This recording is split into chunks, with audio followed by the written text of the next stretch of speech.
Mr. Speaker, the Chief Justice and Associate Justices of the Supreme Court.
My son's a freshman.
Mr. Speaker, the President's Cabinet.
Nice to see you, sir. Good to see you. Yes, good to see you.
Mr. Speaker, the President of the United States.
Trying to keep them on time.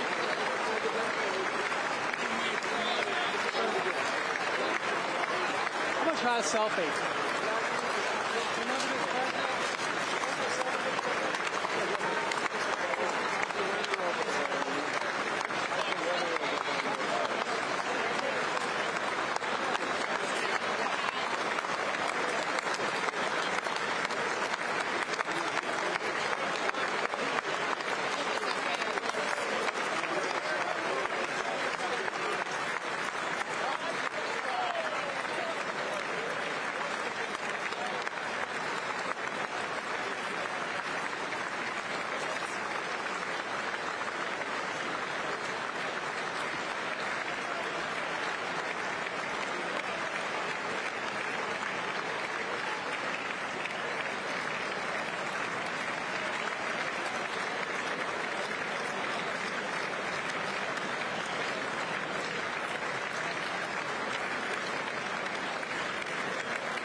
Members of Congress, I have the high privilege and distinct honor of presenting to you the President of the United States.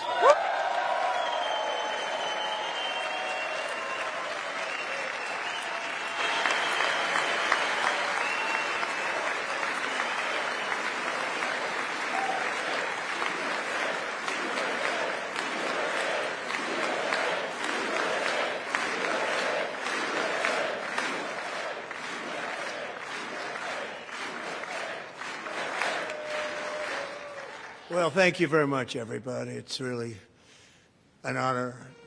Speaker Johnson, Vice President Vance, First Lady of the United States,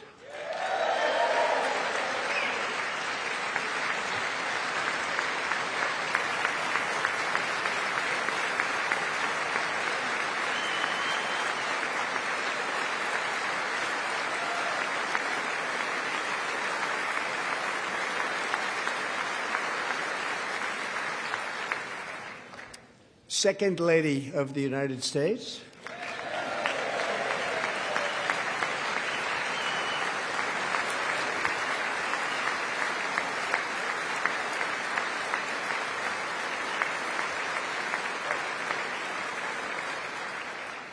members of Congress, and my fellow Americans. Our nation is back, bigger, better, richer, and stronger than ever before.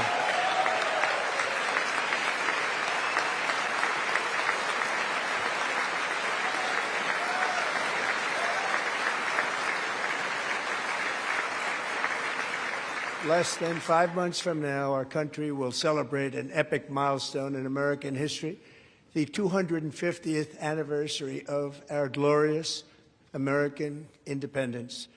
This July 4th, we will mark 2.5 centuries of liberty and triumph, progress and freedom in the most incredible and exceptional nation ever to exist on the face of the earth. And you've seen nothing yet. We're going to do better and better and better. This is the golden age of America.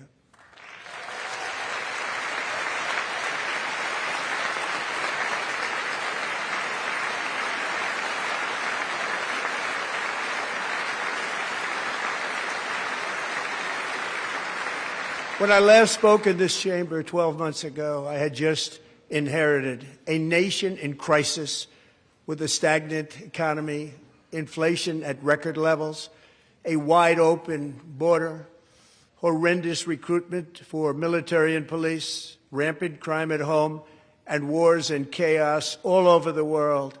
But tonight, after just 1 year, I can say with dignity and pride that we have achieved a transformation like no one has ever seen before, and a turnaround for the ages. It is indeed a turnaround for the ages.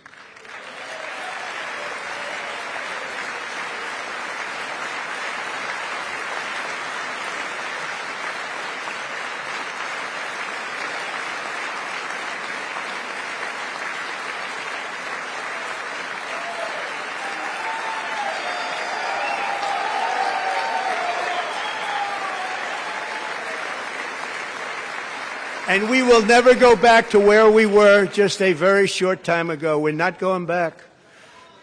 Today our border is secure.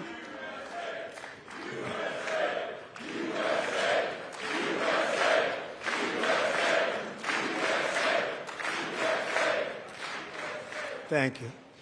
Today our border is secure. Our spirit is restored. Inflation is plummeting.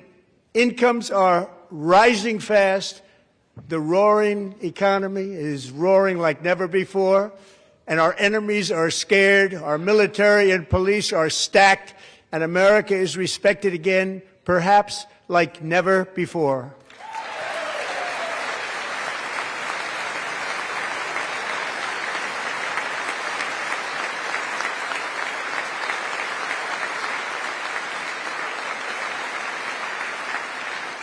After 4 years in which millions and millions of illegal aliens poured across our borders, totally unvetted and unchecked, we now have the strongest and most secure border in American history by far.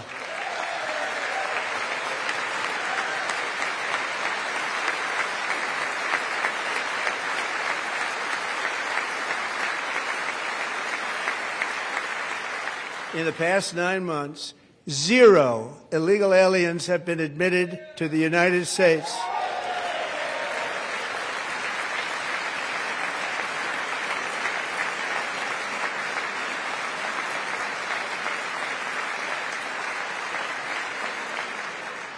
But we will always allow people to come in legally, people that will love our country and will work hard to maintain our country.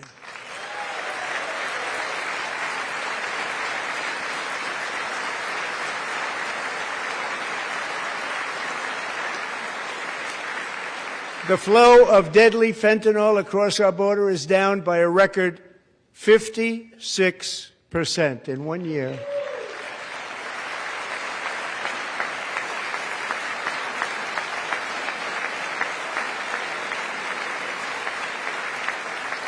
And last year, the murder rate saw its single largest decline in recorded history. This is the biggest decline, think of it, in recorded history, the lowest number in over 125 years, year 1900. In fact, substantially before my wonderful father, I had a wonderful father, Fred, before he was born, substantially before he was born.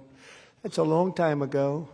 He wouldn't like me to say that, but that's a long time ago. The Biden administration and its allies in Congress gave us the worst inflation in the history of our country.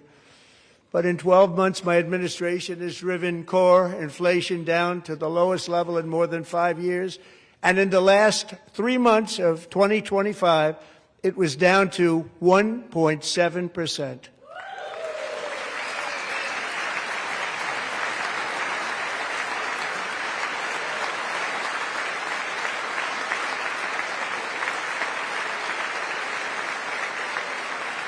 Gasoline, which reached a peak of over $6 a gallon in some states, under my predecessor, it was quite honestly a disaster, is now below $2.30 a gallon in most states, and in some places, $1.99 a gallon. And when I visited the great state of Iowa just a few weeks ago, I even saw $1.85 a gallon for gasoline.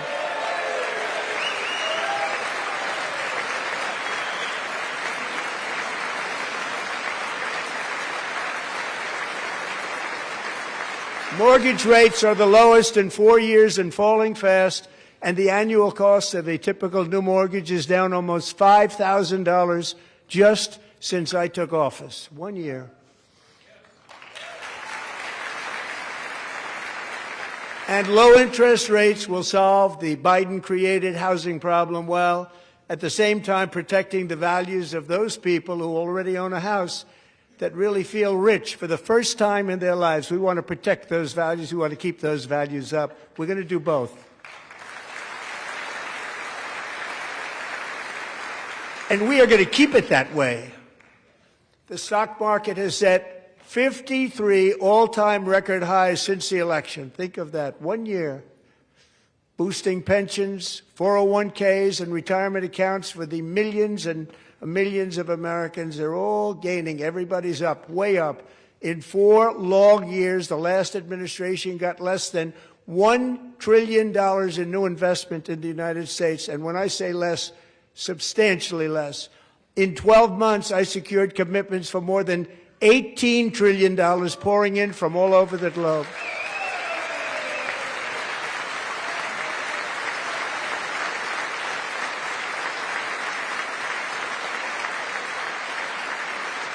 Think of it, much less than $1 trillion for 4 years versus much more than $18 trillion for 1 year. What a difference a president makes.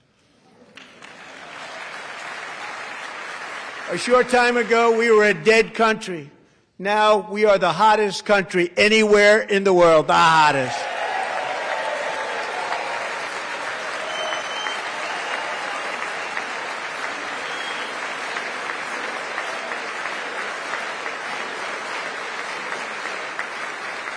As thousands of new businesses are forming and factories, plants, and laboratories are being built, we have added 70,000 new construction jobs in just a very short period of time. It's getting bigger and bigger and stronger.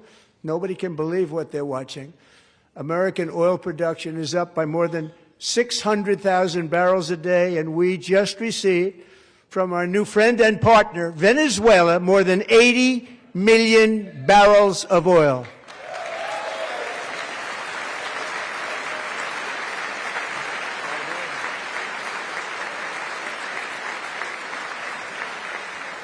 American natural gas production is at an all-time high because I kept my promise to drill, baby, drill.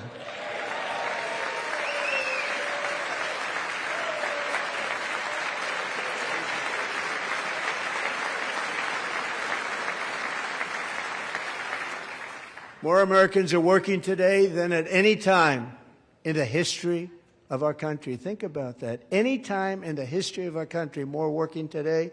And 100% of all jobs created under my administration have been in the private sector.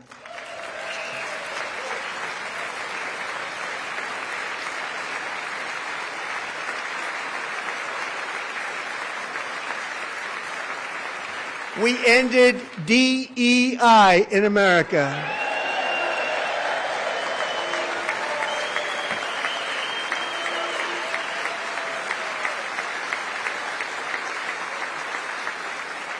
We cut a record number of job-killing regulations, and in 1 year we have lifted 2.4 million Americans, a record, off of food stamps.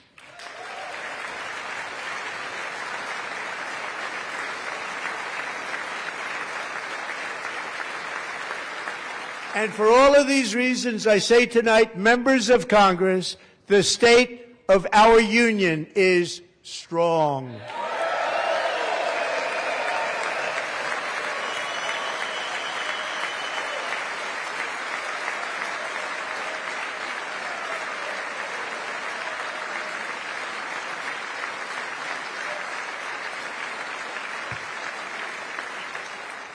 Our country is winning again. In fact, we're winning so much that we really don't know what to do about it. People are asking me, please, please, please, Mr. President, we're winning too much. We can't take it anymore. We're not used to winning in our country. Until you came along, we're just always losing, but now we're winning too much. And I say, no, no, no, you're going to win again. You're going to win big. You're going to win bigger than ever. And to prove that point, here with us tonight is a group of winners who just made the entire nation proud. The men's gold medal Olympic hockey team. Come on in.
Go ahead.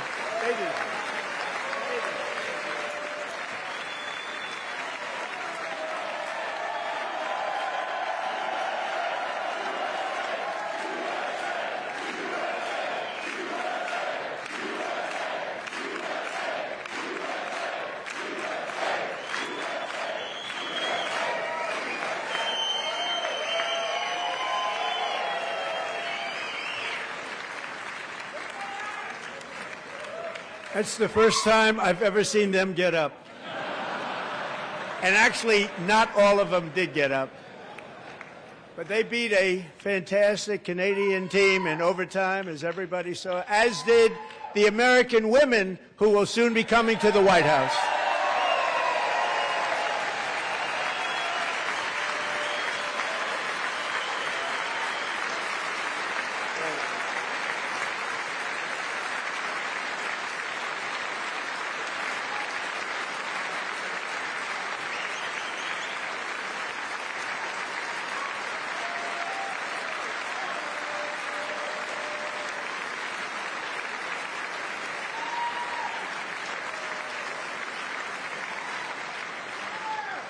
They were in the Oval Office before, and I just want to say a second very big congratulations to Team USA. But I have to say that, and I told them this, and we took a vote of the team. I said, anybody votes no, I'm not doing it.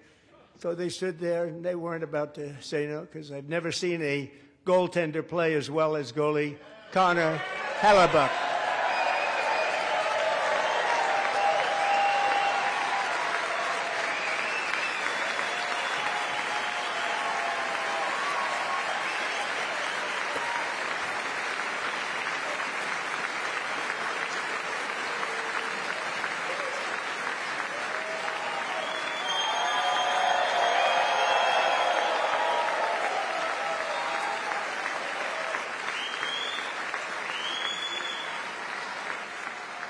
Think of it, 46 shots on goal, and I asked him, the one shot, the one where you put your stick in the back and it hit the neck of your stick and bounced off, do you practice that, or was that a little lucky?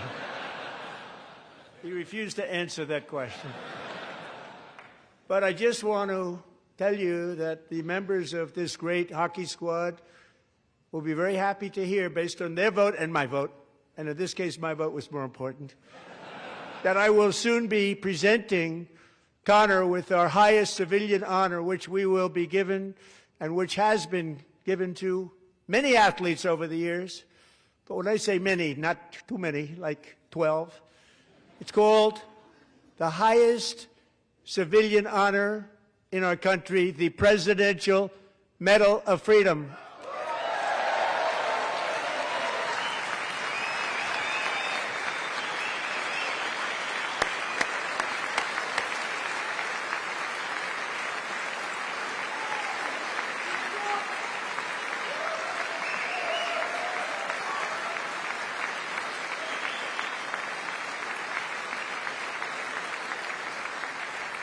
Great athletes have gotten that, very great, the best, and I thought he deserved it. And I did take a vote, every single one of them. I said, I'm not giving it if anybody goes no, and every single one of them rapidly put up their hand. So I want to thank you. What a special job you did. What special champions you are. Thank you very much.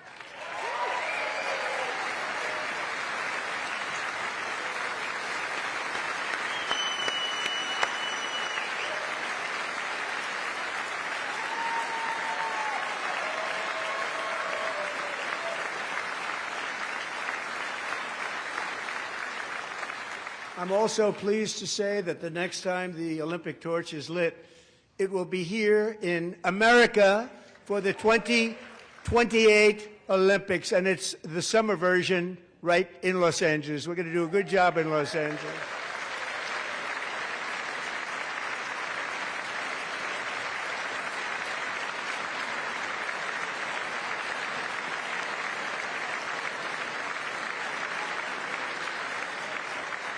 And Los Angeles is going to be safe, just like Washington, D.C. is now one of the safest cities in the country.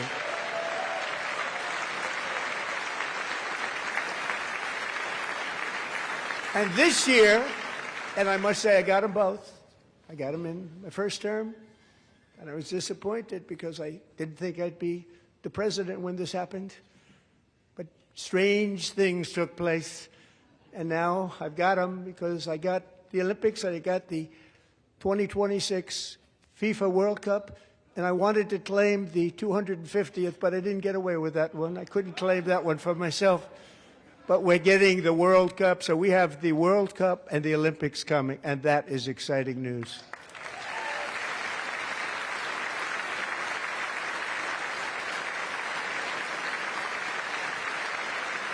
So this will be a year to celebrate our country and the heroes who have kept it free. Men like Buddy Taggart. At age 17, Buddy volunteered to defend America in World War II, serving in the Pacific under the great General Douglas MacArthur.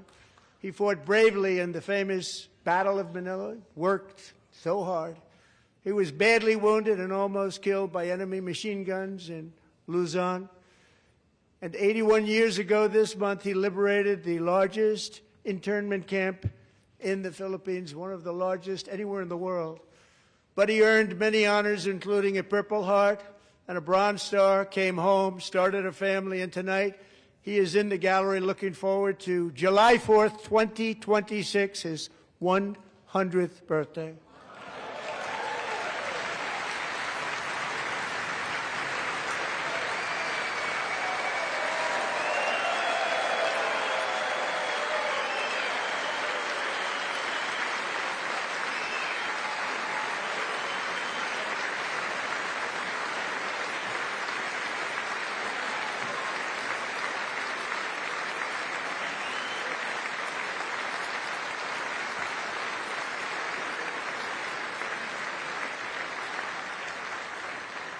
So, Buddy, you're a brave man, and we salute you. Even in times of challenge, setback, and immense heartache, the spirit of 1776 has always shone through very brightly. It was July 4th of last year when floodwaters tore through a girls' summer camp in Central Texas, one of the worst things I've ever seen. I was there, rising 26 feet in the Matter of minutes, tragically claiming many, many lives. You all remember that one? As the waters threatened to sweep her away, 11-year-old Millie Kate McClelland closed her eyes and prayed to God. She thought she was going to die.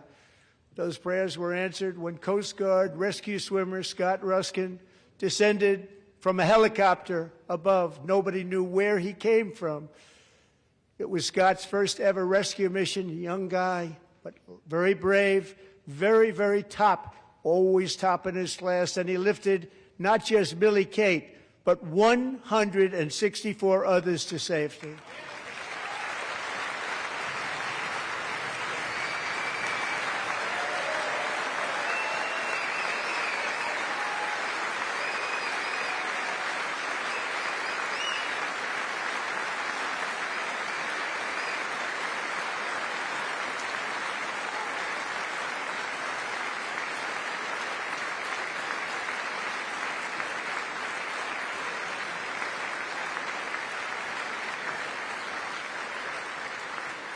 People watched Scott from a distance, and they couldn't believe what they were seeing. The winds were blowing, the rain was pouring, everything was going, and that rapid water, nobody's ever seen anything like it. They said, wow, that's something.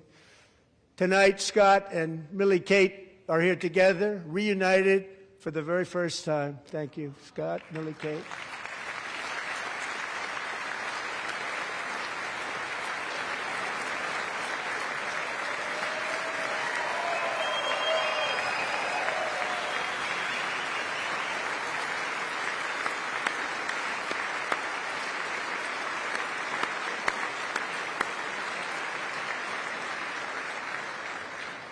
And Petty Officer Ruskin, I'm pleased to inform you that I am now awarding you the Legion of Merit for extraordinary heroism, which is what it was, extraordinary heroism. Thank you.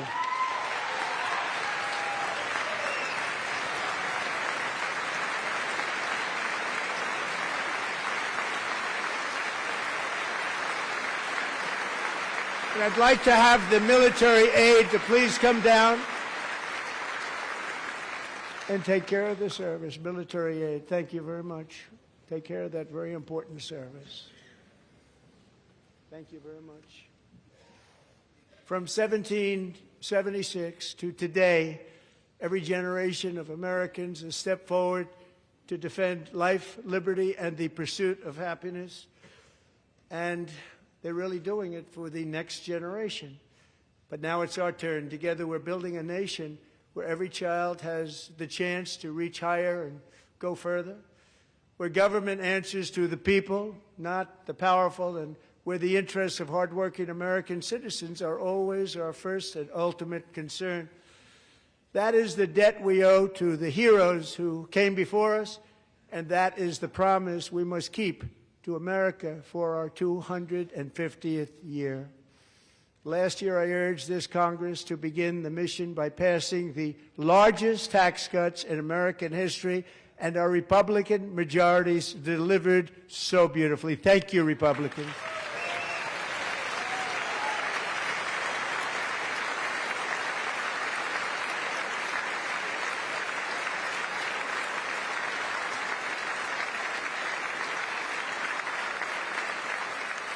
All Democrats, every single one of them, voted against these really important and very necessary massive tax cuts.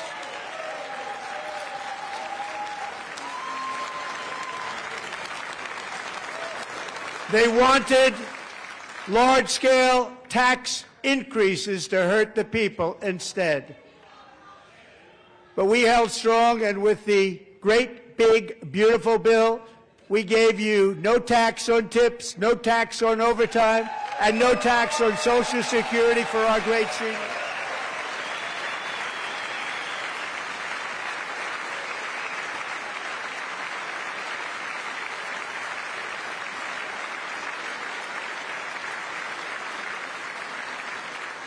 And we also made interest on auto loans tax deductible the first time, but only if the car is made in America.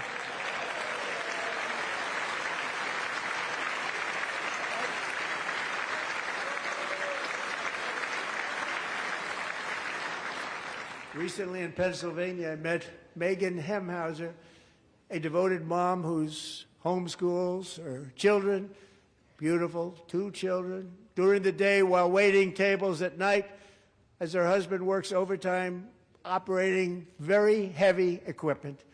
Megan is here this evening, and she's happy to tell you that she is so much richer because with no tax on tips, no tax on overtime, and her expanded child tax credit done again by Republicans, Megan and her husband will take home more than $5,000 extra just for the year, cutting her tax bill in more than half.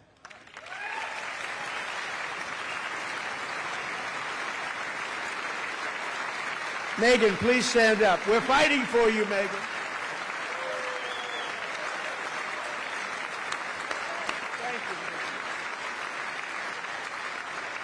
Thank you, Megan.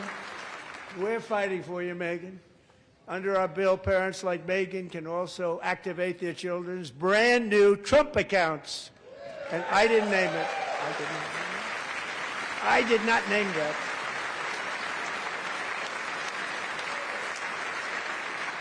Nobody believes me, but I did not name it. It was named by a very tall man sitting right there in the third row. Nice man, a good man. Tax-free investment accounts for every American child. This is something that's so special and has taken off and gone through the roof. Millions will be pre-funded courtesy of the U.S. Treasury and private individuals like Michael and Susan Dell, who have donated $6.25 billion to fund the Trump accounts for 25 million American children. They're great people.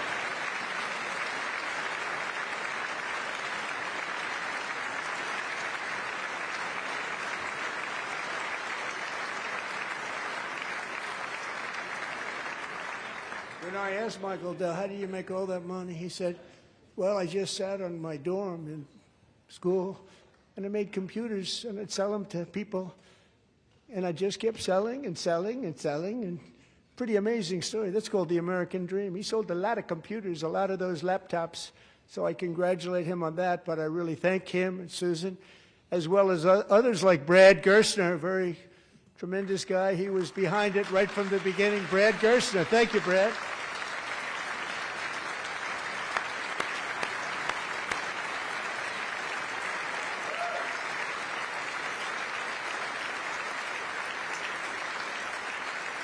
So with modest additional contributions, these young people's accounts could grow to over $100,000 or more by the time they turn 18. Think of it. How much money is that for somebody that started with nothing? Over 100,000, could be much more than that. To make this investment in our children's future, go to trumpaccounts.gov, trumpaccounts.gov. And a lot of people are doing it. It's setting every record in the book. It's popular. They knew what it was going to take. I'm so proud of them. I'm so proud of the people that got it started. And now it's just taken off. One of the primary reasons for our country's stunning economic turnaround, the biggest in history, where the Dow Jones broke 50,000 4 years ahead of schedule, and the S&P hit 7,000, where it wasn't supposed to do it for many years, were tariffs. I used these tariffs, took in hundreds of billions of dollars to make great deals for our country, both economically and on a national security basis. Everything was working well. Countries that were ripping us off for decades are now paying us hundreds of billions of dollars. They were ripping us so badly, you all know that. Everybody knows it. Even the Democrats know it. They just don't want to say it. And yet these countries are now happy, and so are we. We made deals. The deals are all done. And they're happy. They're not making money like they used to, but we're making a lot of money. There was no inflation, tremendous growth, and the big story was how Donald Trump called the economy correctly, and 22 Nobel Prize winners in economics didn't. They got it totally wrong. They got it really wrong. And then just 4 days ago, an unfortunate ruling from the United States Supreme Court. It just came down. It came down. Very unfortunate ruling. But the good news is that almost all countries and corporations want to keep the deal that they already made, right, Scott? Knowing that the legal power that I, as president, have to make a new deal could be far worse for them, and therefore they will continue to work along the same successful path that we had negotiated before the Supreme Court's unfortunate involvement. So despite the disappointing ruling, these powerful, country-saving, it's saving our country, the kind of money we're taking in, peace-protecting. Many of the wars I settled was because of the threat of tariffs. I wouldn't have been able to settle them without. Will remain in place under fully approved and tested alternative legal statutes. And they have been tested for a long time. They're a little more complex, but they're actually probably better, leading to a solution that will be even stronger than before. Congressional action will not be necessary. It's already time-tested and approved. And as time goes by, I believe the tariffs paid for by foreign countries will, like in the past, substantially replace the modern-day system of income tax, taking a great financial burden off the people that I love.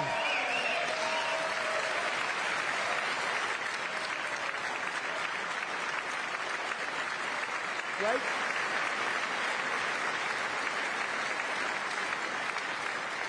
Moving forward, factories, jobs, investment, and trillions of dollars will continue pouring into the United States of America because we finally have a president who puts America first. I put America first. I love America.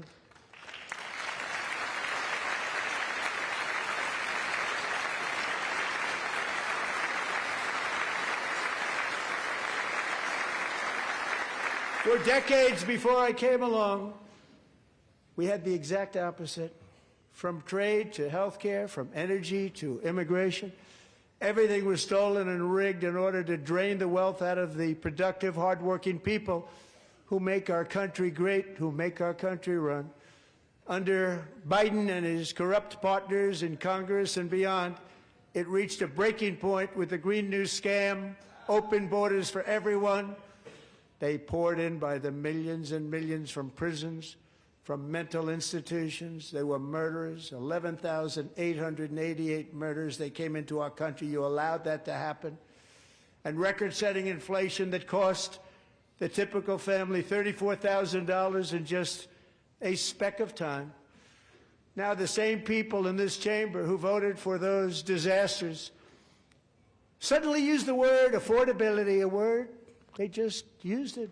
Somebody gave it to them, knowing full well that they caused and created the increased prices that all of our citizens had to endure. You caused that problem.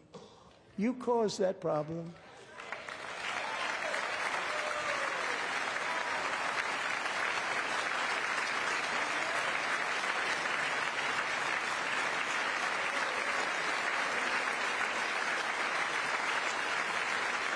They knew their statements were a lie. They knew it. They knew their statements were a dirty, rotten lie. Their policies created the high prices. Our policies are rapidly ending them. We are doing really well. Those prices are plummeting downward.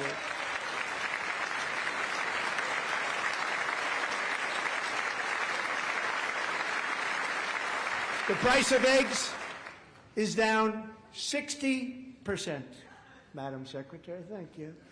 The cost of chicken, butter, fruit, hotels, automobiles, rent is lower today than when I took office by a lot.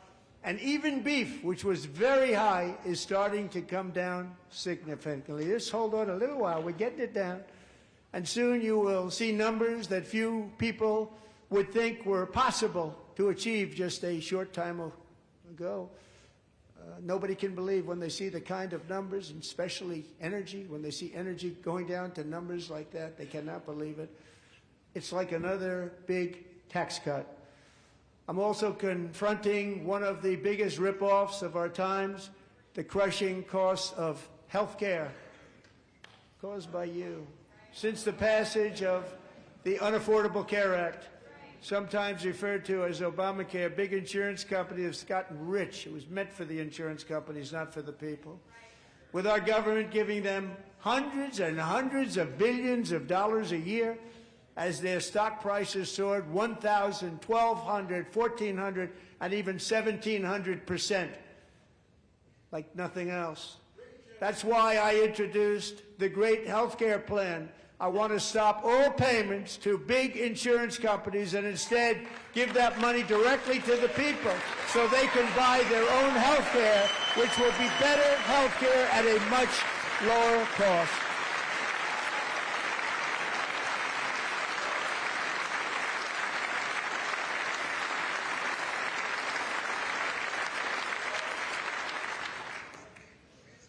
In addition, my plan requires maximum price transparency. That's a big deal. Sounds so simple, so big. And I did that in my first term, and the Democrats immediately terminated it with full knowledge that they were doing a very bad thing for the people. Costs were going to go way up, and that's what happened, and now I'm bringing them way down on health care and everything else. I'm also ending the wildly inflated cost of prescription drugs like has never happened before.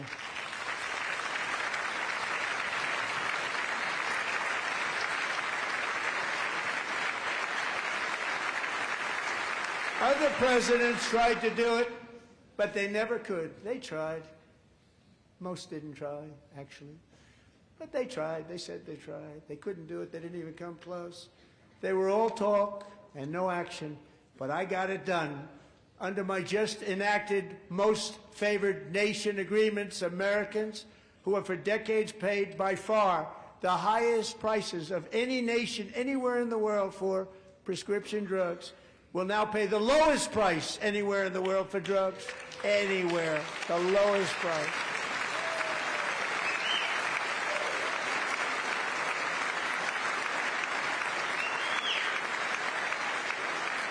So in my first year of the second term, should be my third term, but strange things happen. I took prescription drugs, a very big part of health care, from the highest price in the entire world to the lowest. That's a big achievement. The result is price differences of 300, 400, 500, 600% and more, all available right now at a new website called TrumpRx.gov. And I didn't name that one either, by the way.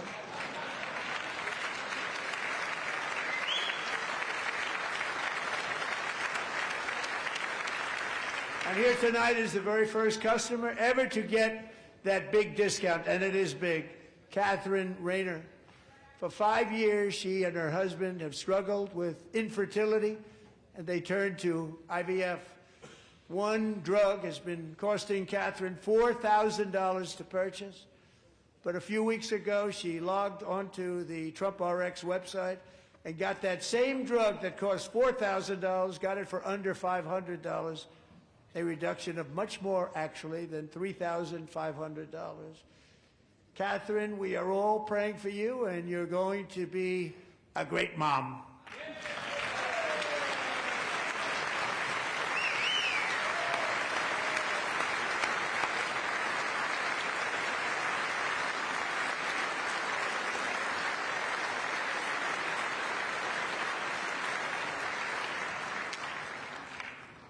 So now I'm calling on Congress to codify my most favored nation program into law. Now, the one thing, I'm not sure it matters because it's going to be very hard for somebody that comes along after me to say, let's raise drug prices by 700 or 800%.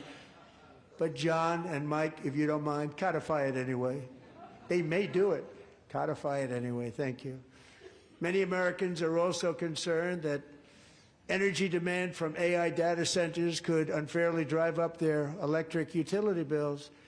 Tonight, I'm pleased to announce that I have negotiated the new Ratepayer Protection Pledge. You know what that is? We're telling the major tech companies that they have the obligation to provide for their own power needs. They can build their own power plants as part of their factory. so that no one's prices will go up, and in many cases, prices of electricity will go down for the community, and very substantially down. This is a unique strategy never used in this country before. We have an old grid. It could never handle the kind of numbers, the amount of electricity that's needed. So I'm telling them they can build their own plant. They're going to produce their own electricity. It will ensure the company's ability to get electricity while at the same time lowering prices of electricity for you, and could be very substantial for all of you cities and towns. You're going to see some good things happen over the next number of years. Another pillar of the American dream that has been under attack is home ownership. With us tonight is Rachel Wiggins, a mom of two from Houston. She placed bids on 20 homes and lost all of those bids to gigantic investment firms that bypassed inspection, paid all cash, and turned those houses into rentals, stealing away her American dream. She was devastated. Stories like this are why last month I signed executive order to ban large Wall Street investment firms from buying up into thousands single-family homes.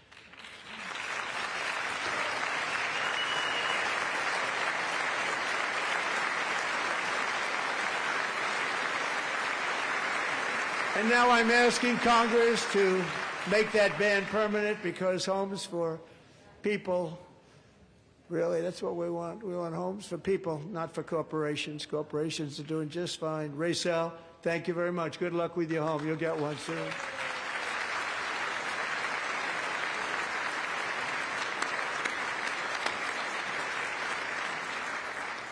We're also working to make it easier for Americans to save for retirement.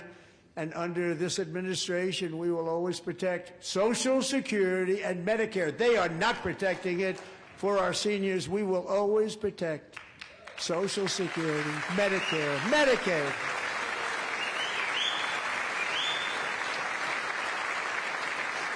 Since I took office, the typical 401k balance is up by at least $30,000.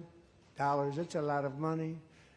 We have millions and millions of people, because the stock market has done so well, setting all those records. Your 401ks are way up. Yet half of all of working Americans still do not have access to a retirement plan with matching contributions from an employer. To remedy this gross disparity, I'm announcing that next year my administration will give these often forgotten American workers, great people, the people that built our country, access to the same type of retirement plan offered to every federal worker. We will match your contribution with up to $1,000 each year. As we ensure that all Americans can profit from a rising stock market, let's also ensure that members of Congress cannot corruptly profit from using insider information.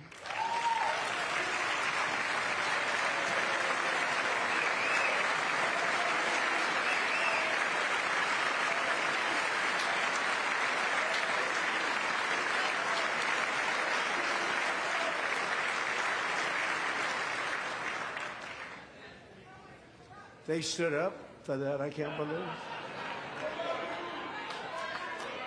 I can't believe it. Did Nancy Pelosi stand up if she's here? Doubt it. Pass the Stop Insider Trading Act without delay.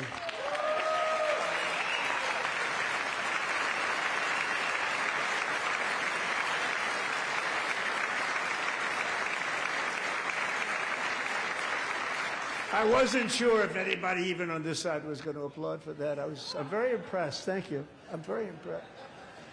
But when it comes to the corruption that is plundering, it's plundering America.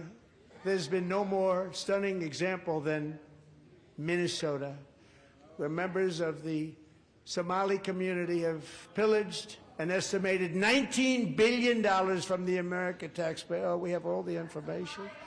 And in actuality, the number is much higher than that. And California, Massachusetts, Maine, and many other states are even worse. This is the kind of corruption that shreds the fabric of a nation, and we are working on it like you wouldn't believe. So tonight, although started 4 months ago, I am officially announcing the war on fraud to be led by our great Vice President J.D. Vance.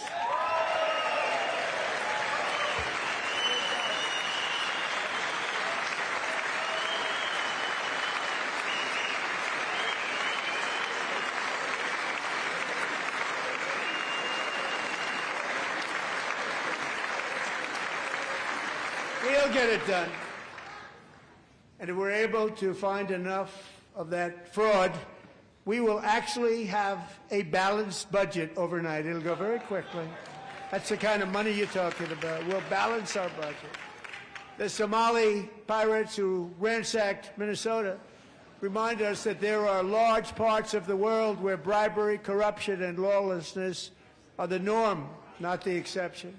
Importing these cultures through unrestricted immigration and open borders brings those problems right here to the USA, and it is the American people who pay the price in higher medical bills, car insurance rates, rent, taxes, and perhaps most importantly, crime. We will take care of this problem. We're going to take care of this problem. We are not playing games. Delilah.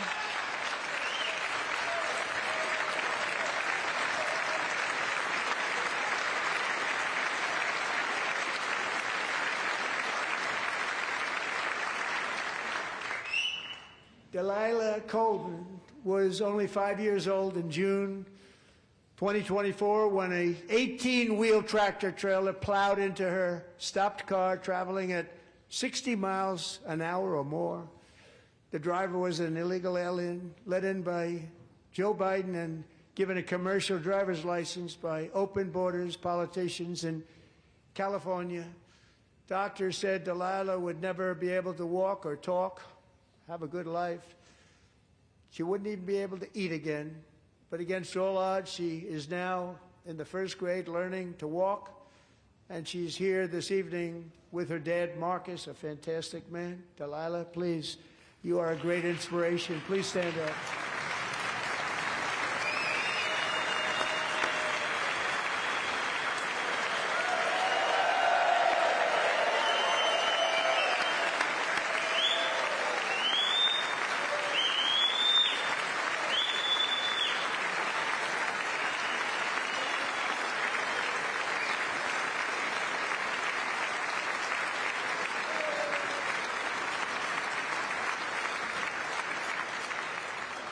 Thank you, Delilah. Many, if not most, illegal aliens do not speak English and cannot read even the most basic road signs as to direction, speed, danger, or location. That's why tonight I'm calling on Congress to pass what we will call the Delilah Law, barring any state from granting commercial driver's licenses to illegal aliens.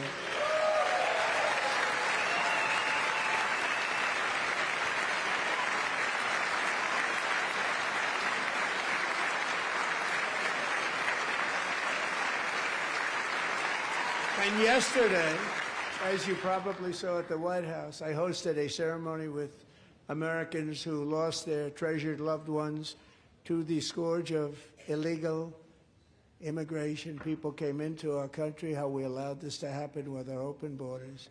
These are the angel moms and families that for decades our government betrayed and our media totally ignored. It was terrible. Hard to believe, actually. In 2023, a 16-year-old high school cheerleader named Elizabeth Medina was supposed to perform in her town's Christmas parade, but she never arrived. Her mother, Jacqueline, went home to look for her, and she found her lying dead in a bathtub, bleeding profusely after being stabbed 25 times. Elizabeth's killer was a previously arrested illegal alien who had broken in and brutally extinguished the brightest light in her family's life, violently and viciously. Her heartbroken mother is in the gallery to remind everyone in this chamber exactly why we are deporting illegal alien criminals to our country at record numbers, and we're getting them the hell out of here fast. We don't want them.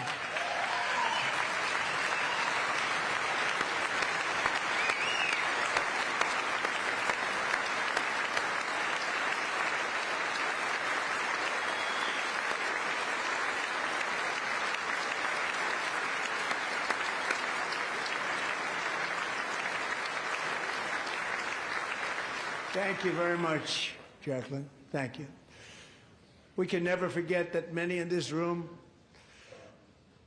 not only allowed the border invasion to happen before I got involved, but indeed they would do it all over again if they ever had the chance. If they ever got elected, they would open up those borders to some of the worst criminals anywhere in the world. The only thing standing between Americans and a wide open border right now is President Donald J. Trump and our great Republican patriots in Congress. Thank you. Thank you.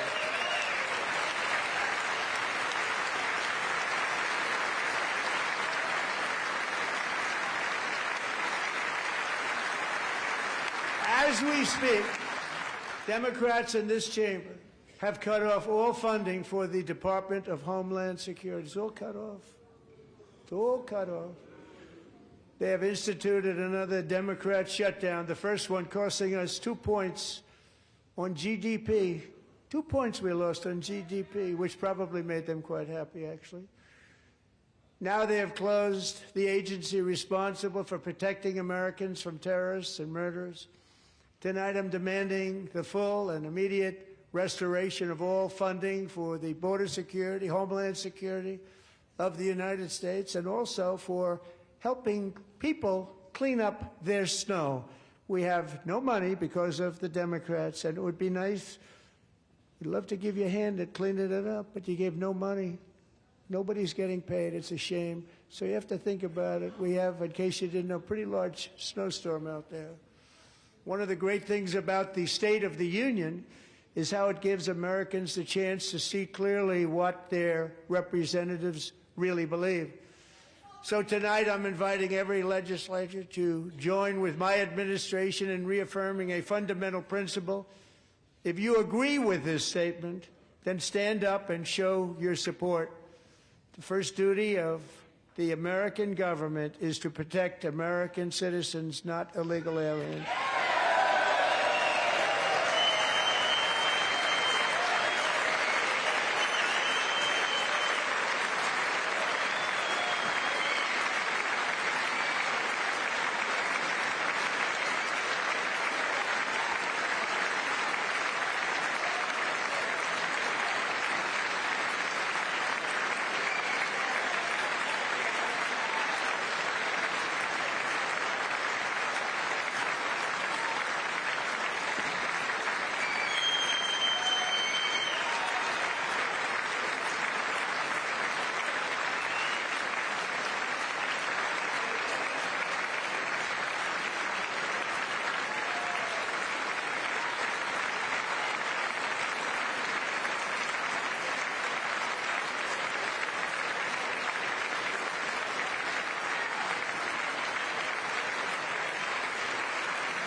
Isn't that a shame? You should be ashamed of yourself not standing up.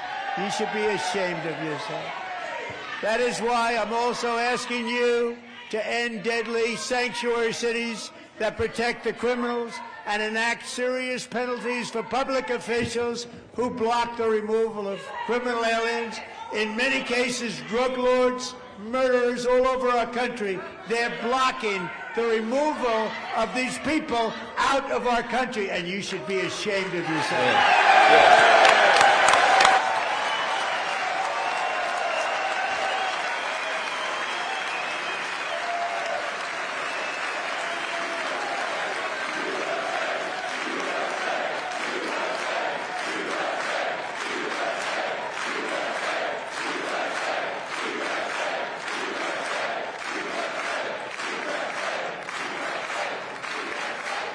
perhaps most importantly, I'm asking you to approve the Save America Act.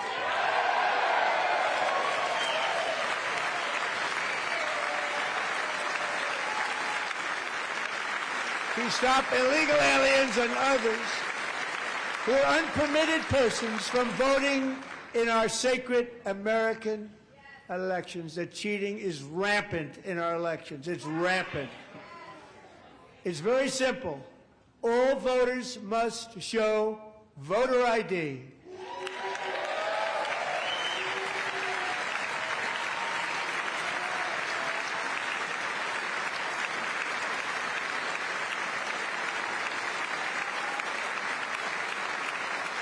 All voters must show proof of citizenship in order to vote.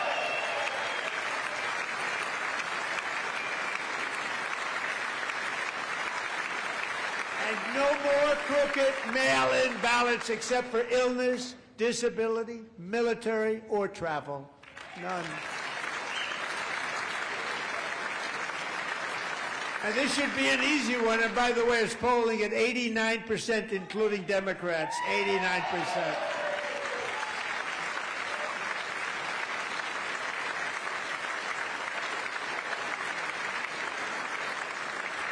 And even the new communist mayor of New York City, I think he's a nice guy, actually. Speak to him a lot. Bad policy, but nice guy. Just said they want people to shovel snow. They got hit hard. Wants them to shovel snow, but if you apply for that job, you need to show 2 original forms of ID and a Social Security card. Yet they don't want identification for the greatest privilege of them all, voting in America. No, it's no good. No good. Both Republicans and Democrats overwhelmingly agree on the policy that we just enunciated. And Congress should unite and enact this common sense, country-saving legislation right now, and it should be before anything else happens.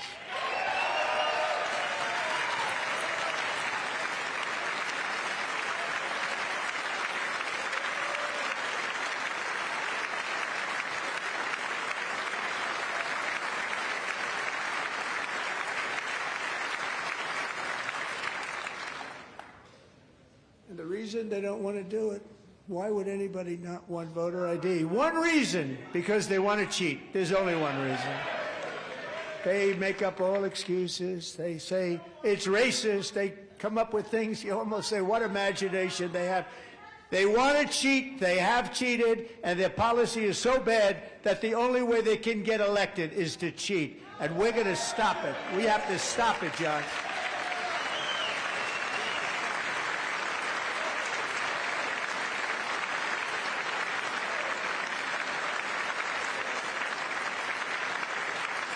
And here is one more opportunity to show common sense in government. In the gallery tonight are Sage Blair and her mother, Michelle. In 2021, Sage was 14 when school officials in Virginia sought to socially transition her to a new gender, treating her as a boy and hiding it from her parents. Hard to believe, isn't it? Before long, a confused Sage ran away from home after she was found in a horrific situation in Maryland. A left-wing judge refused to return Sage to her parents because they did not immediately state that their daughter was their son. Sage was thrown into an all-boys state home and suffered terribly for a long time. But today, all of that is behind them because Sage is a proud and wonderful young woman with a full-ride scholarship to Liberty University. Sage and Michelle, please stand up.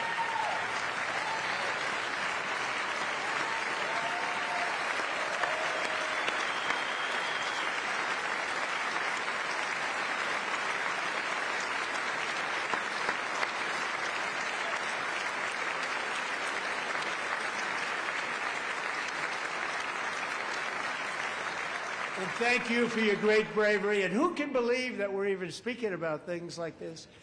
15 years ago, if somebody was up here and said that, they'd say, what's wrong with him? But now we have to say it because it's going on all over numerous states without even telling the parents. But surely we can all agree no state can be allowed to rip children from their parents' arms and transition them to a new gender against the parents' will. Who would believe that we've been talking about this? We must ban it, and we must ban it immediately.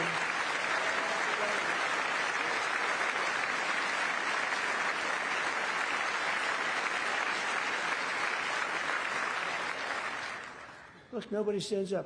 These people are crazy, I'm telling you. They're crazy.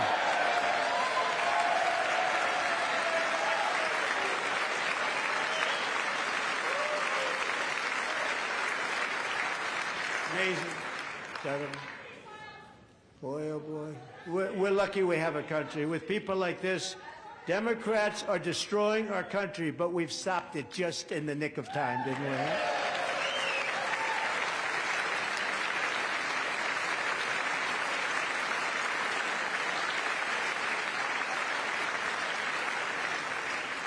No one cares more about protecting America's youth than our wonderful First Lady, now a movie star. She's a movie star. Can you believe it?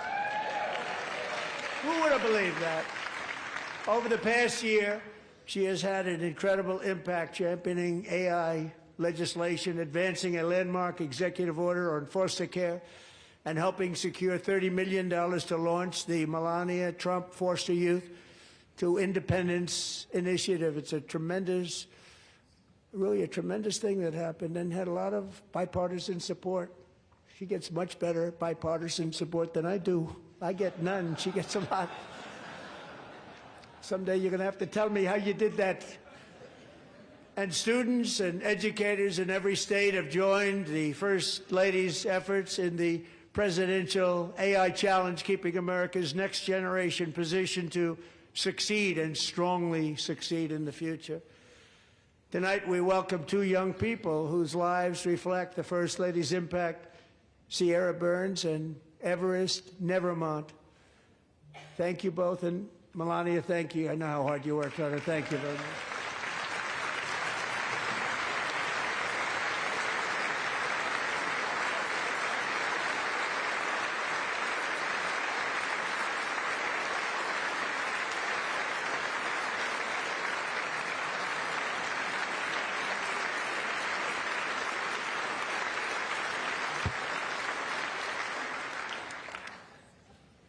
I'm very proud to say that during my time in office, both the first 4 years and in particular this last year, there has been a tremendous renewal in religion, faith, Christianity, and belief in God.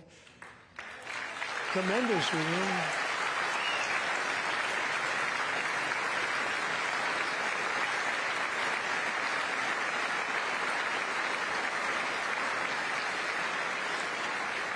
This is especially true among young people, and a big part of that had to do with my great friend, Charlie Kirk, a great guy, great man.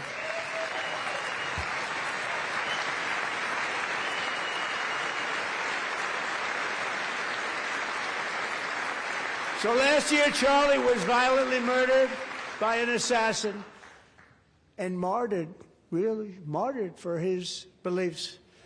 His wonderful wife, Erica, is with us tonight. Erica, please stand.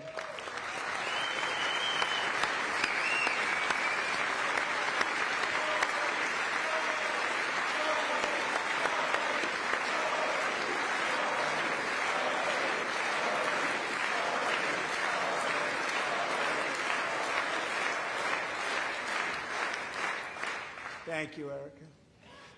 Been through a lot.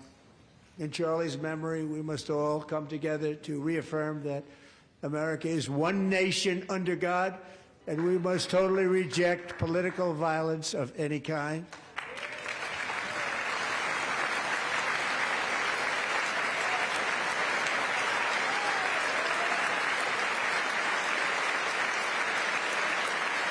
We love religion, and we love bringing it back, and it's coming back at levels that nobody actually thought possible. It's really a beautiful thing to see. Above all, unleashing America's promise requires keeping our communities safe. We have made incredible strides, yet dangerous repeat offenders continue to be released by pro-crime Democrat politicians again and again. We are honored to be joined tonight by a woman who's been through hell, Anya Zarutska. In 2022, she and her beautiful daughter, so beautiful, what a beautiful young woman, Irina, fled war-torn Ukraine to live with relatives near Charlotte, North Carolina. And by the way, what's going on with Charlotte? Last summer, 23-year-old Irina was riding home on the train when a deranged monster who had been arrested over a dozen times and was released through no cash bail stood up and viciously slashed a knife through her neck and body. No one will ever forget. There were people on that train. No one will ever forget the expression of terror on Irina's face as she looked up at her attacker in the last seconds of her life. She died instantly. She had escaped a brutal war only to be slain by a hardened criminal, set free to kill in America, came in through open borders. Mrs. Zarutska, tonight I promise you we will ensure justice for your magnificent daughter, Irina.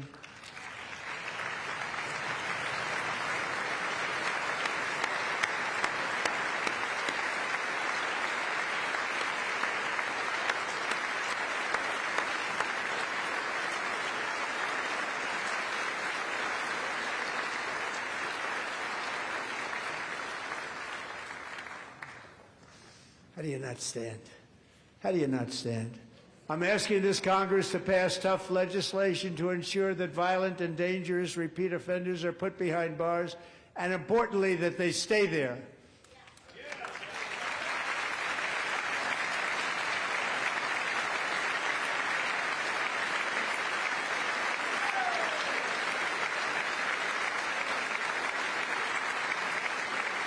Starting last summer, I deployed our National Guard and federal law enforcement to restore law and order to our most dangerous cities, including Memphis, Tennessee, big success, New Orleans, Louisiana, big success, and our nation's capital itself, Washington, D.C., where we have almost no crime anymore in Washington, D.C. How did that happen?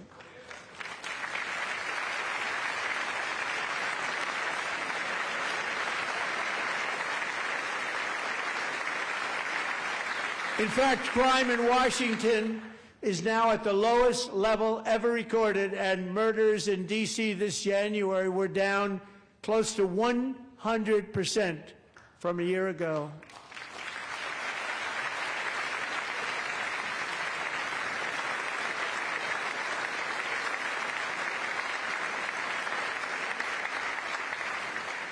They don't like to hear that.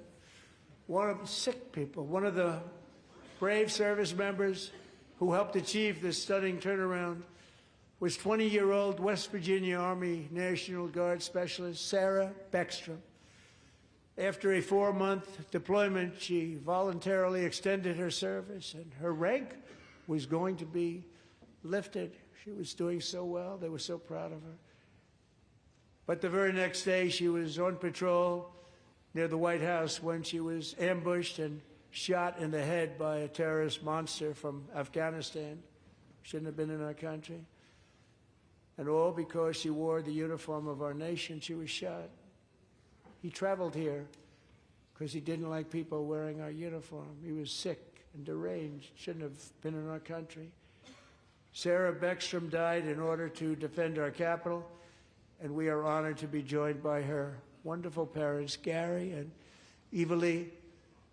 Your daughter was a true American patriot, and she will be greatly missed. She was a great person. I saw reports on her. They've never seen anything like her.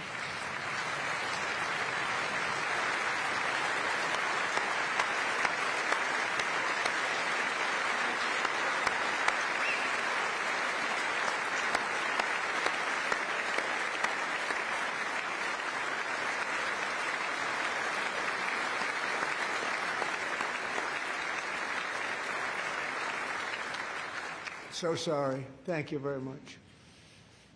A great young lady. I saw reports that were like Perfect. She was perfect. Serving alongside Sarah that day was Staff Sergeant Andrew Wolf. The terrorist shot Andrew in the head, and no one thought he could possibly make it. The two of them, Sarah and Andrew, both shot violently in the head. Neither was expected to make it. They weren't even given a chance, except his wonderful mother, named Melody, who I spoke to the same night, and she was so positive. The doctors thought that Andrew was gone, but his mother said, no, Mr. President, Andrew will be fine. He's going to make it. I've never seen anything like it. I mean, he was given almost no chance. She said, I have no doubt, sir, he's going to be okay. This was a conversation that I had with her that night, with her son laying helplessly in bed, blood all over. Everybody is praying, she said, sir, he will be okay. The doctors didn't understand what she was saying, and after looking at the results of the damage done, neither did I. She was so strong and conclusive that even Andrew's great father felt she didn't really understand the gravity of the situation. But she turned out to be right. Right, Melody? She turned out to be right.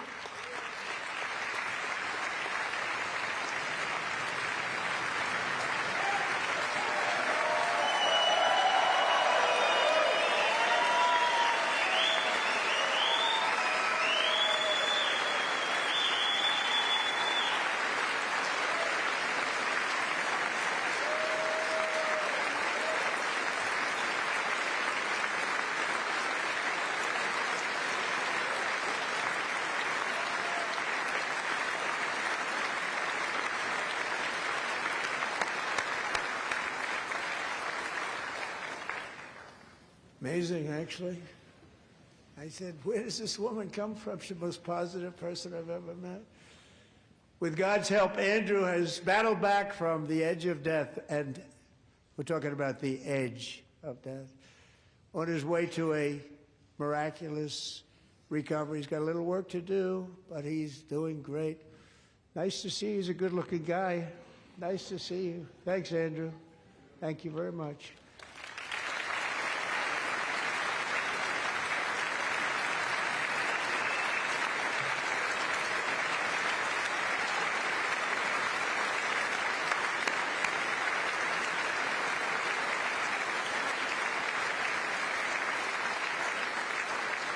So, Andrew, while you're up, now I'm going to ask a highly respected General James Seward to present Staff Sergeant Andrew Wolf and the great family of Sarah Beckstrom with the award created by our late, great President George Washington himself. It's called the Purple Heart.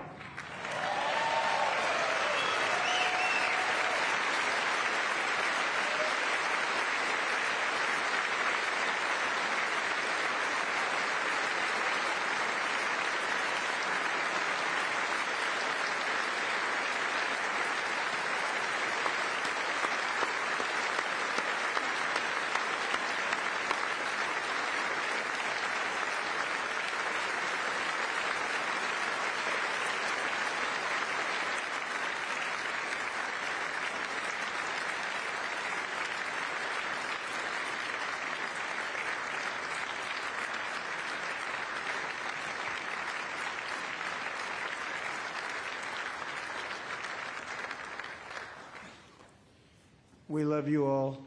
Love you. We're proudly restoring safety for Americans at home, and we are also restoring security for Americans abroad. Our country has never been stronger. In my first 10 months, I ended 8 wars, including Cambodia. Isn't it funny? Sick people. Cambodia and Thailand, Pakistan and India. Would have been a nuclear war. 35 million people, said the Prime Minister of Pakistan, would have died if it were not for my involvement. Kosovo and Serbia, Israel and Iran, Egypt and Ethiopia, Armenia and Azerbaijan, the Congo and Rwanda, and of course the war in Gaza, which proceeds at a very low level. It's just about there. And I want to thank Steve Witkoff and Jared Kushner for your help. Thank you, Steve. Thank you, Jared.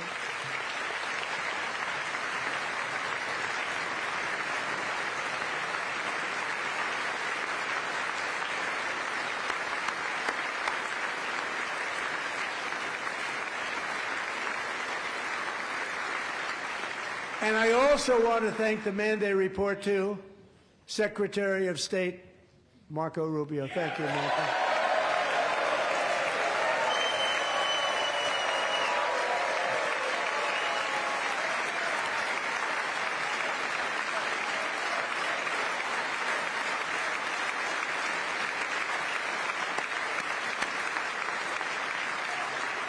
People like you.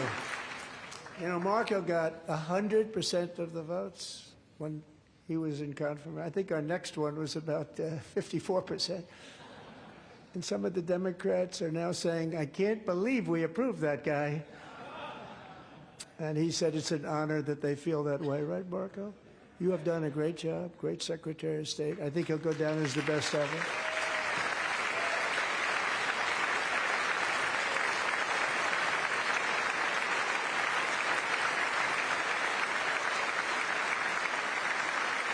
Under the ceasefire I negotiated, every single hostage, both living and dead, has been returned home. Can you believe that?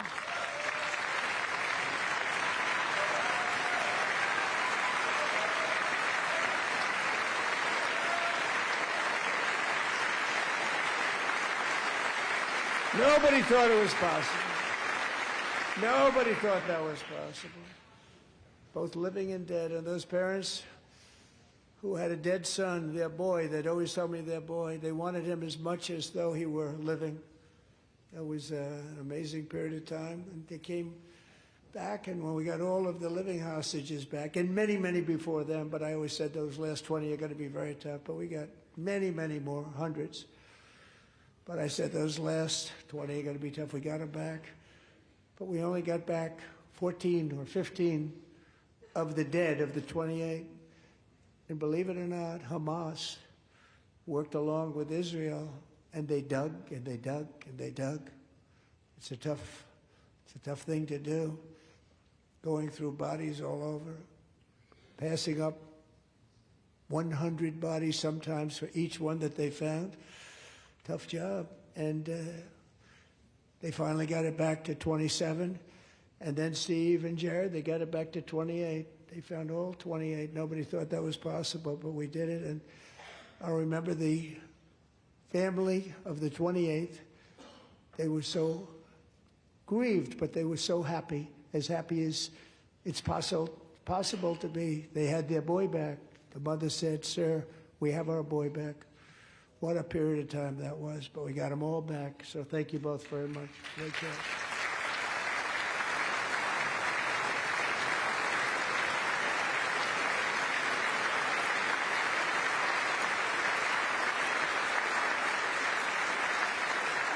And we're working very hard to end the 9th war, the killing and slaughter between Russia and Ukraine, where 25,000 soldiers are dying each and every month. Think of that, 25,000 soldiers are dying a month. A war which would have never happened if I were president, would have never happened. As president, I will make peace wherever I can, but I will never hesitate to confront threats to America wherever we must. That's why in a breakthrough operation last June, the United States military obliterated Iran's nuclear weapons program with an attack on Iranian soil known as Operation Midnight Hammer.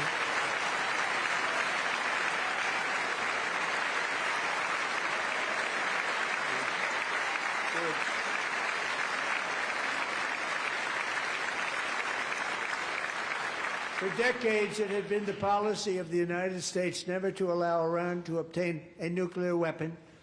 Many decades. Since they seized control of that proud nation 47 years ago, the regime and its murderous proxies have spread nothing but terrorism and death and hate. They've killed and maimed thousands of American service members and hundreds of thousands and even millions of people. with what's called roadside bombs. They were the kings of the roadside bomb. And we took out Soleimani. I did that during my first term. Had a huge impact. He was the father of the roadside bomb.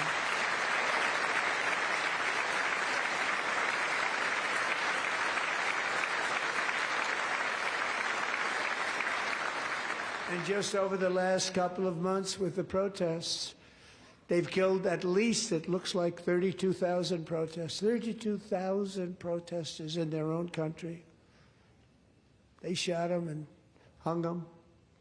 We stopped them from hanging a lot of them with the threat of serious violence. But this is some terrible people. They've already developed missiles that can threaten Europe and our bases overseas, and they're working to build missiles that will soon reach the United States of America. After Midnight Hammer, they were warned to make no future attempts to rebuild their weapons program, and in particular, nuclear weapons. Yet they continue. They're starting it all over. We wiped it out, and they want to start all over again, and are at this moment again pursuing their sinister ambitions. We are in negotiations with them. They want to make a deal, but we haven't heard those secret words. We will never have a nuclear weapon. My preference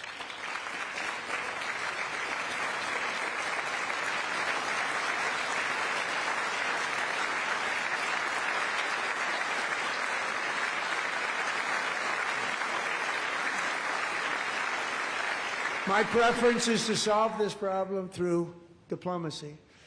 But one thing is certain, I will never allow the world's #1 sponsor of terror, which they are by far, to have a nuclear weapon. Can't let that happen.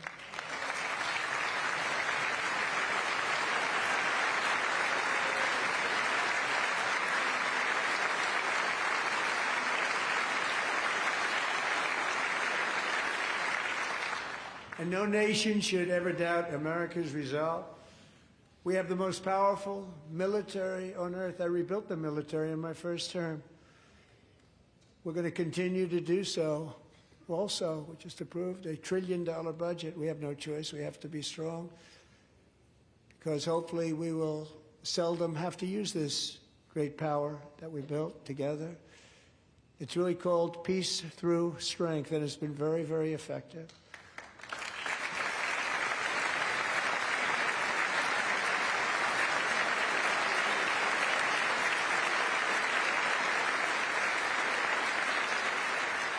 So thanks to Republicans in Congress, we're investing that record number of dollars, have no choice, in the United States Armed Forces. Also creating a lot of jobs, but we're not even doing it for that reason. Because as I said, we have more jobs, more people working today than ever before in the history of our country. And NATO countries are friends and allies. They are. They're our friends and they're our allies, have just agreed at my very strong request to pay 5% of GDP for military defense rather than the 2%, which they weren't paying. We were paying for almost all of NATO.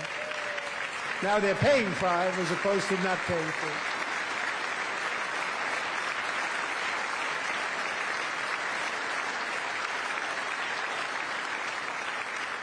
And getting that 5% was something which everyone said would never be done, could not happen. We got it really easily with one meeting. And big difference between 2% that's not paid. We were paying the freight of many of them. Very few were paid up. Now 5%, then they're paid. And everything we send over to Ukraine is sent through NATO, and they pay us in full. They pay us totally in full. Every branch of our armed forces is setting records for recruitment. This is so exciting. And every service member recently.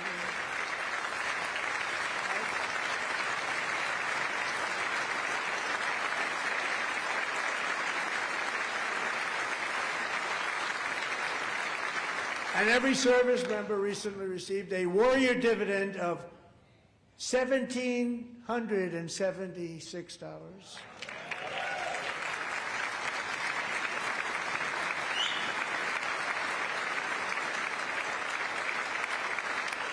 You know, they put it on my desk. We got the money from tariffs and other things, a lot of money we have. We have much more money than people understand. Have to rebuild that program a little bit, but it won't take long. But we got the money, and it was $1,775, and they wanted my approval. And I said, what's the number? $1,775. I said, wait a minute. For $1 more, we can have $1,776. It's going to... I said, we're going to figure that. I never asked anybody if we could afford it. $1 more. I said, $1,776. And I said, that's good. And I'll tell you what, our military, that was 4 months ago, our military, I never see a person in the military that doesn't thank me for it, so we're honored to do it. They deserve it. And we call it 1776. It was great. And we love our military. We love our law enforcement. We love our firemen. You know, the firemen don't get mentioned enough. We love our firemen. We're also...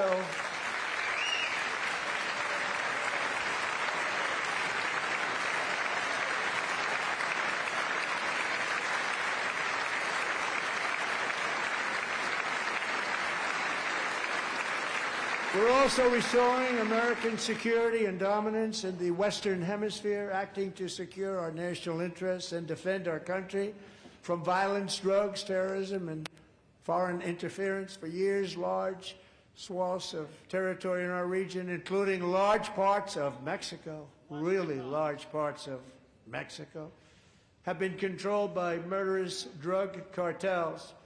That's why I designated these cartels as foreign terrorist organizations, and I declared illicit fentanyl as a weapon of mass destruction.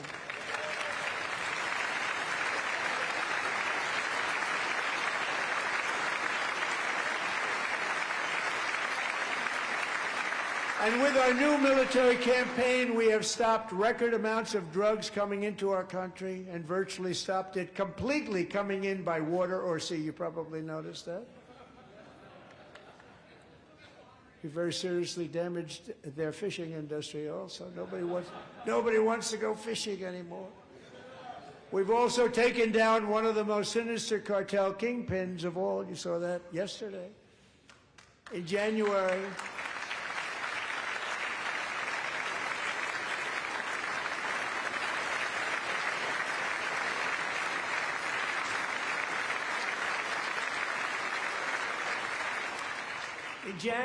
elite American warriors carried out one of the most complex, spectacular feats of military competence and power in world history. No one's seen anything like it. Foreign leaders, I won't tell you who, called me and they said, very impressive, very impressive. They couldn't believe, they all watched, they saw what happened. This is a different fighting force that we had years ago when we fought to tie. You know, it's a great fighting force. I'm so proud of it. Look at Space Force. Space Force is my baby. Because we did that. My baby is becoming so important.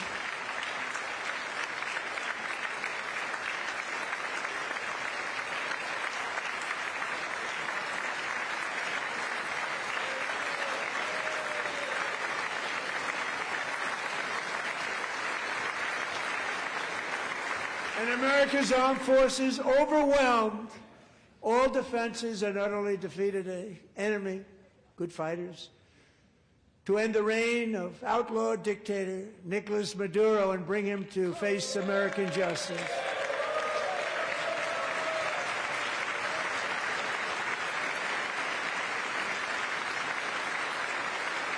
And this was an absolutely colossal victory for the security of the United States, and it also opens up a bright new beginning for the people of Venezuela.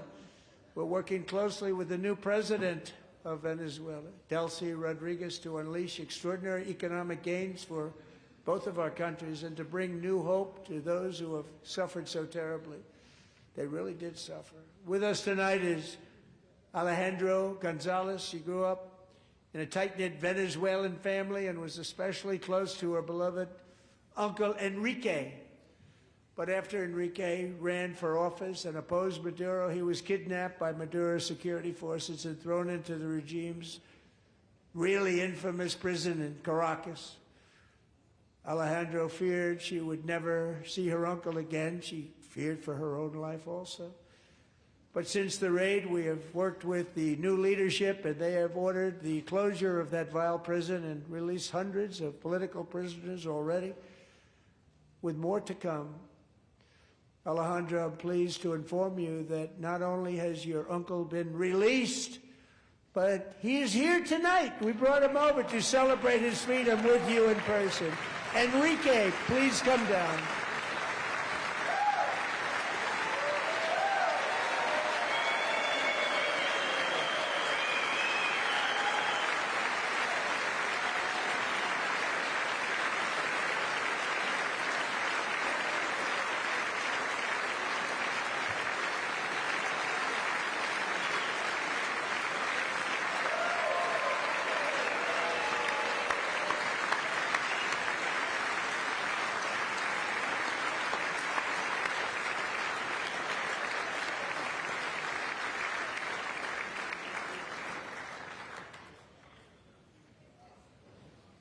Thank you, Enrique. Have a good time.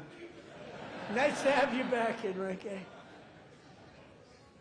There were many heroes on that January raid to capture Maduro.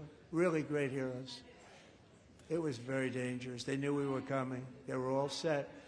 But the deeds of one warrior that night will live forever in the eternal chronicles of military valor. Chief Warrant Officer 5, Eric Slover, planned the mission and was the flight lead in the cockpit of the first helicopter, a big, beautiful, powerful helicopter. It was a massive Chinook carrying, as you can imagine, many, many American warfighters. Wearing the dog tags, his wife Amy had blessed with holy water before he left. She knew it was going to be a rough one. Eric steered the Chinook under the cover of night and descended swiftly upon Maduro's heavily protected military fortress. This was a major military installation, protected by thousands of soldiers and guarded by Russian and Chinese military technology. How did that work out? Not too good.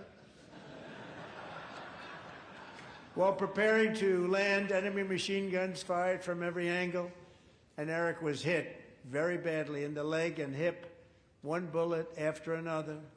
He absorbed 4 agonizing shots, shredding his leg into numerous pieces.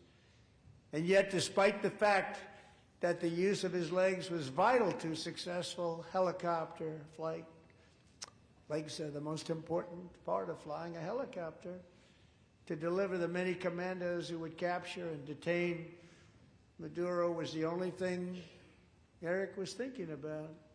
Then, even as he was gushing blood, which was flowing back down the aisle, helicopter lands at a steep angle.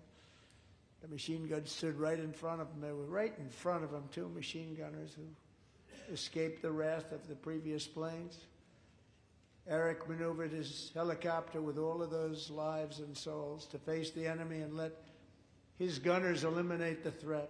Turned the helicopter around so the gunners could take care of business, saving the lives of his fellow warriors from what could have been a catastrophic crash deep in enemy territory.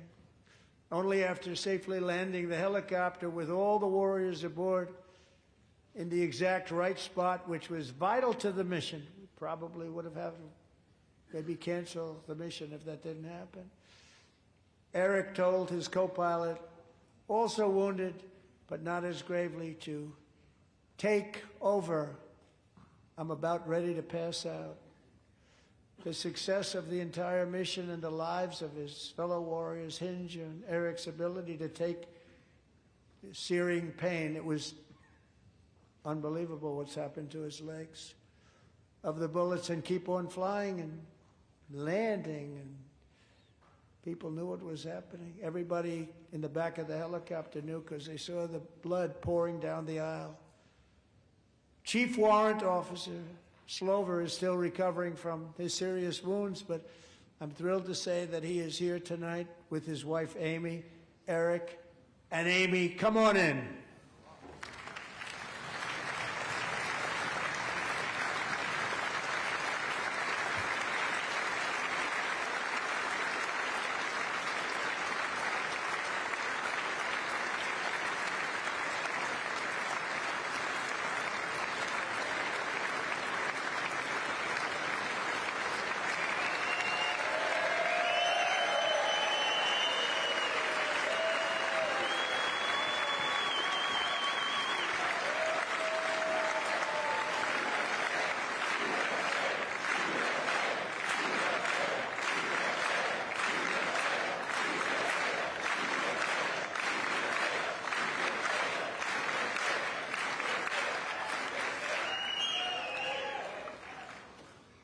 So we have a surprise for Eric and Amy. In recognition of Eric's actions above and beyond the call of duty, I would now like to ask General Jonathan Braga to present Chief Warrant Officer Slover with our nation's highest military award, the Congressional Medal of Honor.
Well, thank you very much, Eric and Amy.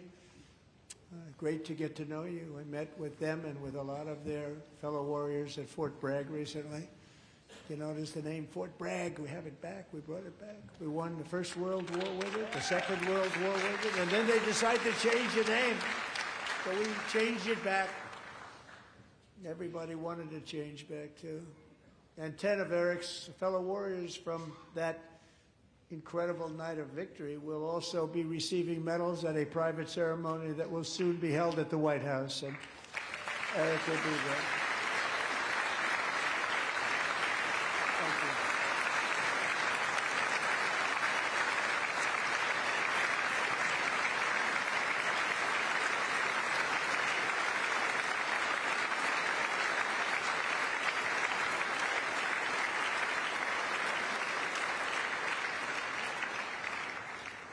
Thank you, Eric. That's a big one. Tonight we've celebrated many truly extraordinary American patriots, but there is one last living legend to honor before we go. He is one more heroic American aviator, Navy fighter pilot. Royce Williams served in World War II, Korea, Vietnam, flying more than 220 missions. In the skies over Korea in 1952, Royce was in the dogfight of a lifetime, legendary dogfight. Flying through blizzard conditions, his squadron was ambushed by 7 Soviet fighter planes.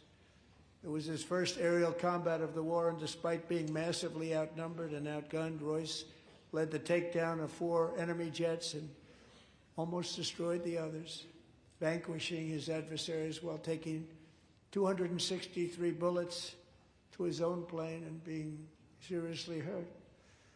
His story was secret for over 50 years. He didn't even want to tell his wife, but the legend grew and grew. But tonight, at 100 years old, this brave Navy captain is finally getting the recognition he deserves. He was a legend long before this evening. Royce, please stand up, and I will ask the First Lady of the United States to present Captain Royce Williams with his Congressional Medal of Honor.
you, Royce, and thank you, Eric. I've always wanted the Congressional Medal of Honor, but I was informed I'm not allowed to give it to myself, and I wouldn't know why I'd be taking it, but if they ever open up that law, I will be there with you someday. But you know, that's our highest honor, Congressional Medal of Honor, and that's a big thing, and it's an honor to be in the same room with you. Thank you both very much, Eric. Thank you.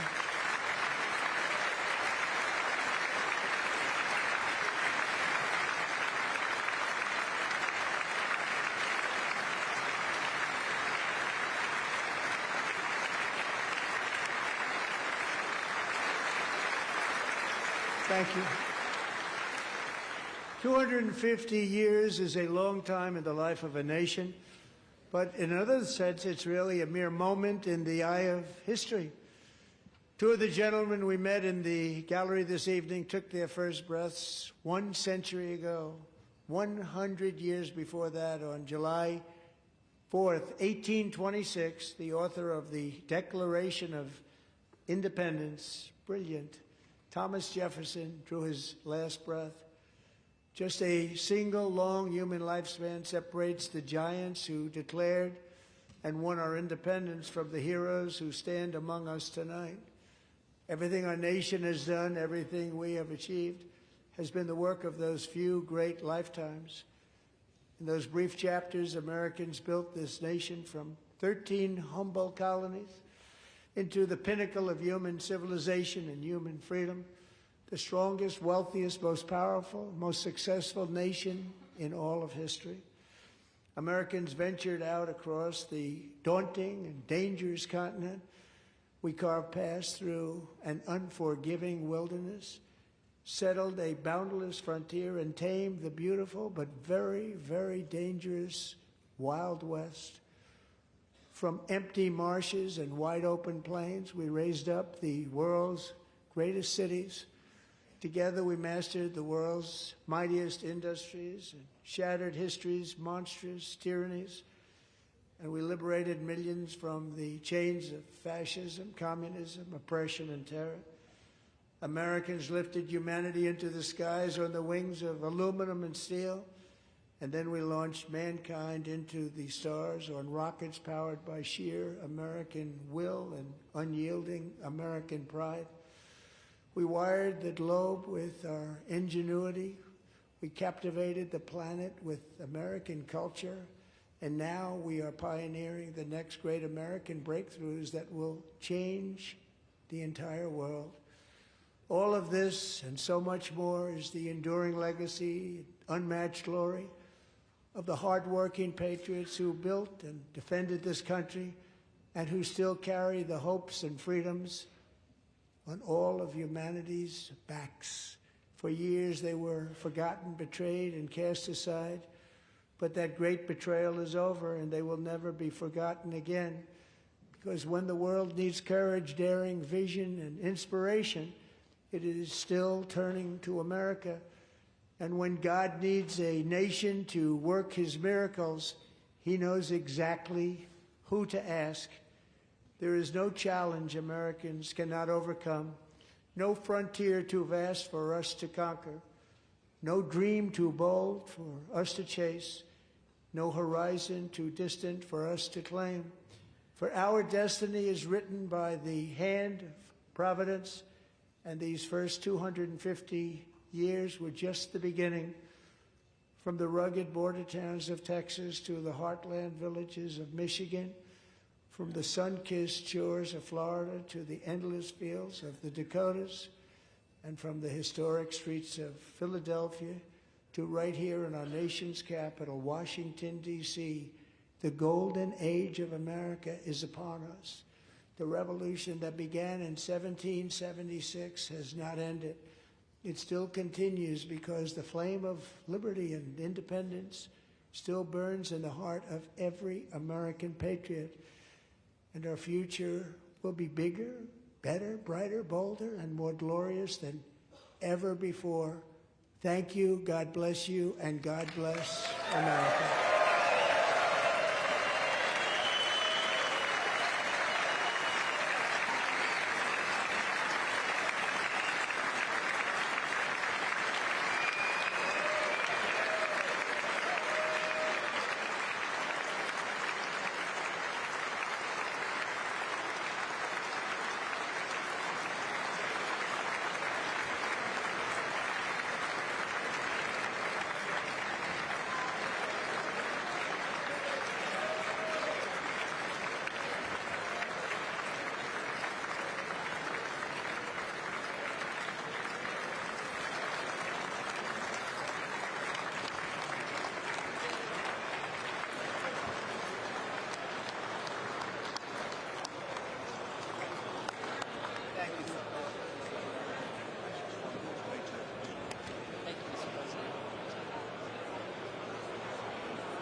President, that was a home run. Mr. President.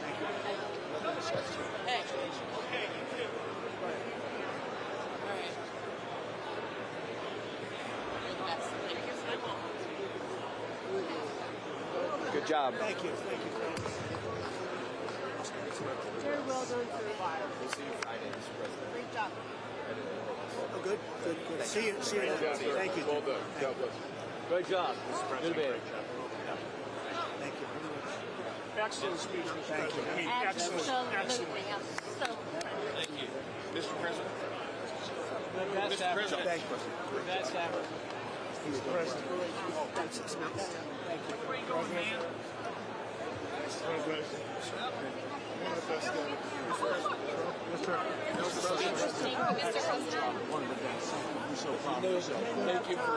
Thank you for honoring those veterans. Luger. Thanks. Good. I think you should take the rest of the day off. I think we have to. We're going to have to.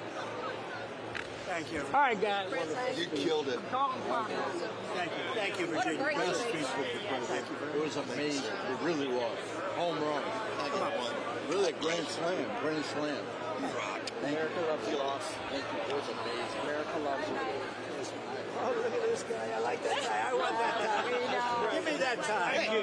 Hey, put your kind of initial, just an initial.